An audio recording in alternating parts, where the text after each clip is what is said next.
संपूर्ण देशभरात कृषी विज्ञान केंद्राचे कृषी प्रदर्शन म्हणजे शेतकऱ्यांसाठी एक पर्वणीच। नक्कीच या वर्षीचं कृषी प्रदर्शन हे 17 जानेवारी ते 24 जानेवारी दरम्यान भरत आहे।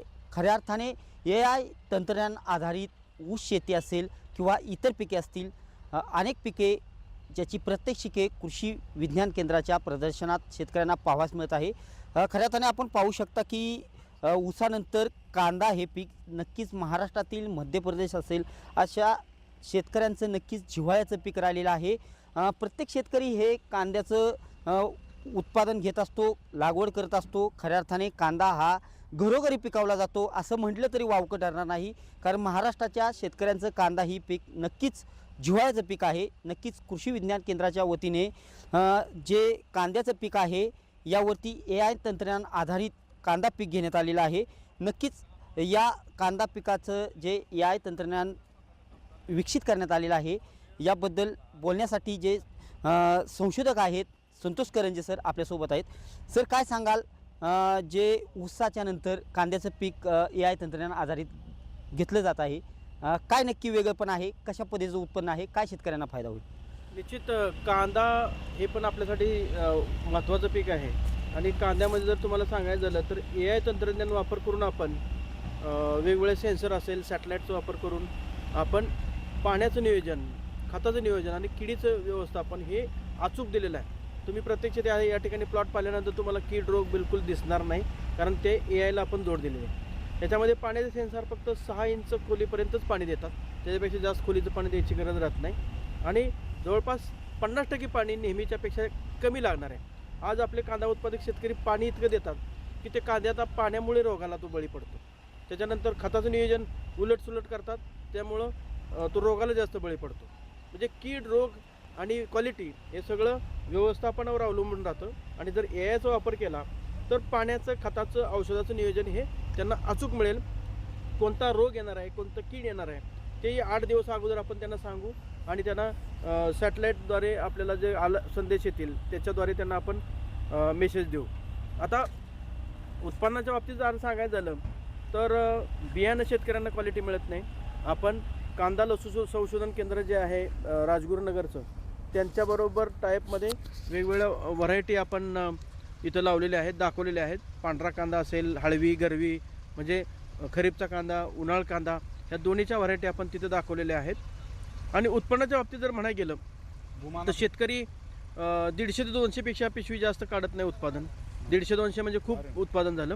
आपल्या ह्याच्यामध्ये 600 पिशवीपेक्षा जास्त उत्पादन काढणार आहेत। 600 पिशवी म्हणजे जर एकरी आता 600 पिशवी म्हणजे 30 टन उत्पादन। जर 10 रुपये किलो जरी भाव मिळाला शेतकऱ्यांना तरी 3 लाख रुपयाचं उत्पादन होतं। म्हणजे उत्पादन घेणं आपल्या हातात आहे, भाव कधी मिळेल हा विषय वेगळा आहे। आणि तोच कांदा साठवणुकीमध्ये ठेवण्यासाठी कुठली व्हरायटी घ्यायची, ती कशा पद्धतीने साठवायची, कांदा कशा प्रकारे काटला पाहिजे, छाटला पाहिजे आणि साठवला पाहिजे, याविषयीचं पण प्रात्यक्षिक आपण दाखवणार आहे। तर प्रत्येक शेतकऱ्यांनी निश्चित इथं यावं आणि 30 टनपेक्षा जास्त उत्पादन घेण्याचं तंत्रज्ञान पाहावं, हेच त्यांना मी इथं आवाहन करेन। सर, जे तूर आहे किंवा कांदा आहे, पडेलच केळीचं पीक देखील घेण्यात आलेलं आहे। कशा पद्धतीने शेतकऱ्यांना यातून फायदा होईल, कारण AI तंत्रज्ञान यात वापरण्यात आलेलं आहे। लाखो शेतकरी 17 तारखेपासून पाण्याची येतात, काय सांगा? निश्चित आता महत्त्वाची जी पिकं आहेत म्हणजे विदर्भ आहे, मराठवाडा आहे, पश्चिम महाराष्ट्र आहे, या भागातले शेतकऱ्यांची पिकं महत्त्वाची आहेत। केळी तुम्ही बघताय की केळी ऊसानंतर खरं तर पश्चिम महाराष्ट्रामध्ये किंवा खानदेशामध्ये पीक आहे। तर केळीमध्ये शेतकऱ्यांना आता हिवाळा होता, ते हिवाळ्यामध्ये आपले करपा रोगामुळं बरीचशी पानं करपलेली आहेत। तर आपण AIमध्ये जो प्रयोग केला त्यामध्ये अगदी अलर्ट त्यांना गेला आहे की या स्थितीमध्ये करपा येऊनमध्ये कोणतं औषध घेतलं पाहिजे किंवा लागवड केल्यापासून ते काढणीपर्यंत पाण्याचं नियोजन किती पाहिजे, खताचं नियोजन किती पाहिजे। AIमध्ये आपल्याला जवळपास 50 ते 60% पाणी वाचतं आहे, खतं 25% पेक्षा जास्त वाचत आहेत आणि उत्पन्न जर सांगायचं झालं तर आपण इथं जे नियोजन केलं आहे ते 50 टनपेक्षा जास्त उत्पादन या केळीमध्ये निघणार आहे। दुसरं सगळ्यात महत्त्वाचं पीक आहे तूर। तर तुरीमध्ये पण आपण 25 क्विंटल उत्पादन घेण्याचं तंत्रज्ञान दाखवलं आहे, तेही AIवर। आणि मक्यामध्ये एकरी 70 ते 80 क्विंटल, जे नेहमीच्या शेतकऱ्यापेक्षा चौपट उत्पादन हे आपण कशा पद्धतीने घ्यायचं आहे हे AIद्वारे इथं दाखवलेलं आहे। सर, खऱ्या अर्थाने प्रदर्शन 17 तारखेपासून चालू होते.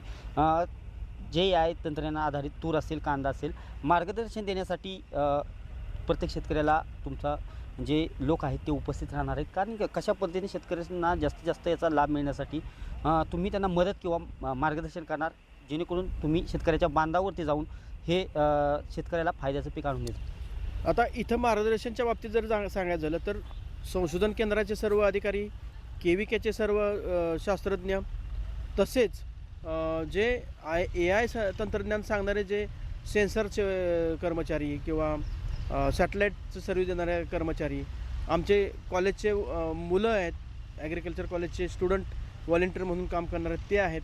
हे सर्व त्यांना इथं प्रत्यक्ष माहिती देतील. त्याचबरोबर IIT मुंबईचे बरोबर पण आम्ही टाईपमध्ये AIचं तंत्रज्ञान घेतो आहे. तर IIT मुंबईचे पण शास्त्रज्ञ इथं येऊन प्रत्यक्ष शेतकऱ्यांना प्लॉटवर माहिती देणार आहेत. नक्कीच हे संशोधक संतोष करंजे सर होते. आपण पाहू शकता की खऱ्या अर्थाने जे कांद्याचं पीक आहे, एकरी 600 टन जे उत्पादन आहे हा शेतकरी घेऊ शकतो. एकंदरीतच सध्या हे AI तंत्रज्ञान आधारित हे कांद्याचं पीक घेण्यात आलेलं आहे. अगदी भरदार असं हे पीक आहे. नक्कीच कांद्याची पात असेल किंवा जो कांदा आत्ता झालेला आहे कसा पद्धतीने पोचलेला आहे आपण पाहू शकता की AI तंत्रज्ञानाचा शेतकऱ्यांना कसा फायदा होतो. विज्ञान केंद्राने जे कृषी प्रदर्शन भरत आहे यातून विविध पिकं घेऊन शेतकऱ्यांना नक्कीच मोठ्या प्रमाणात आजपर्यंत फायदा मिळालेला आहेच. परंतु सध्या जे कांद्याचं पीक आहे, केळीचं पीक आहे, तुरीचं पीक आहे, हे पीक नक्कीच AI तंत्रज्ञान आधारित घेण्यात आलेलं आहे आणि नक्कीच शेतकरी येत्या 17 तारखेपासून येथे भेट देतील आणि पाहून खऱ्या अर्थाने मार्गदर्शन घेतील आणि नक्कीच आपल्या शेतीत याचा नक्कीच लागवड करून मोठ्या प्रमाणात उत्पादन घेतील. हे येणाऱ्या काळात नक्कीच होणार आहे आणि साहजिकच हे प्रदर्शन 17 तारखेपासून सुरू होत आहे. दीपक कापरे, TV9 मराठी, बारामती.